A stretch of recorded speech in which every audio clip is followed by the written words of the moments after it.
साम्राज्य, सामान्यांचा असामान्य आवाज। दक्षिण सोलापूर तालुक्यातील वळसंग गावातील कुरेशी गल्ली येथे गोवंश सदृश प्राण्याचे मांस विक्री होत असल्याची माहिती मिळाल्यानंतर वळसंग पोलिसांनी छापा टाकून अंदाजे 50,000 रुपये किमतीचे सुमारे 500 किलो मांस जप्त केले। या प्रकरणी 5 जणांविरुद्ध गुन्हा दाखल करण्यात आला आहे।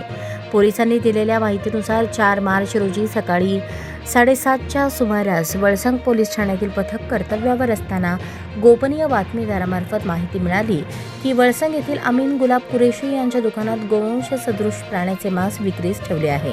माहितीच्या आधारे पोलीस उपनिरीक्षक कांबळे यांच्या मार्गदर्शनाखाली पोलीस पथकाने पंचांसह घटनास्थळी धाड टाकली।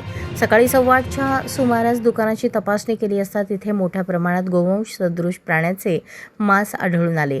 पोलिसांनी अंदाजे 5,000 रुपये किमतीचे 500 किलो गोवंश मांस जप्त केले। या प्रकरणी अमीन गुलाब कुरेशी वय 49, गाऊस अमीन कुरेशी वय 23, अकबर जिलानी कुरेशी वय 49, सलीम हुसेन बागवान वय 40, खलील सैपन कुरेशी वय 32 सर्व राहणार वळसंग याच्याविरुद्ध गुन्हा दाखल करण्यात आला आहे।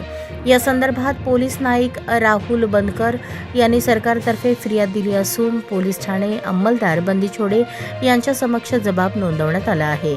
भारतीय न्याय संहिता कलम 325, 3.5 तसेच महाराष्ट्र प्राणी रक्षण अधिनियम 1976 मधील कलम 5, 5क, 5ब, 9 आणि 9अ अंतर्गत गुन्हा दाखल करण्यात आला असून पुढील तपास पोलीस कॉन्स्टेबल शिवाजी चव्हाण करत आहेत।